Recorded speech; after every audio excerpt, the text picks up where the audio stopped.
खूप गोड दिसतेस. साडीचा रंग काय खोलून दिसतोय. चेहरा पण बघ कसा फुललाय. मीनाक्षीने बोलताना तिला डोळा मारला. वहिनी गप्प बस.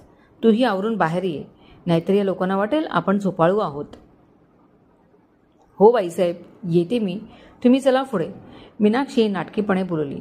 दोघीही हसल्या. दरवाजा उघडून गार्गी बाहेर आली. साडी व्यवस्थित नेसली आहे की नाही याबद्दल ती विचार करत चालली होती. शेजारच्या रूममधून अभिमान बाहेर आला. गार्गीचे समोर लक्ष नव्हते.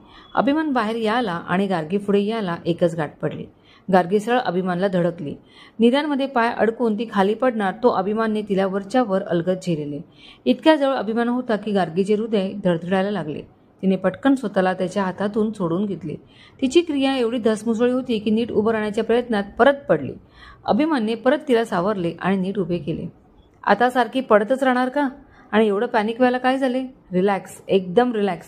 अभिमान तिला रोखून बघत बोलला. जाते मी. एवढं बोलून ती धूम पळत सुटली. बहुतेक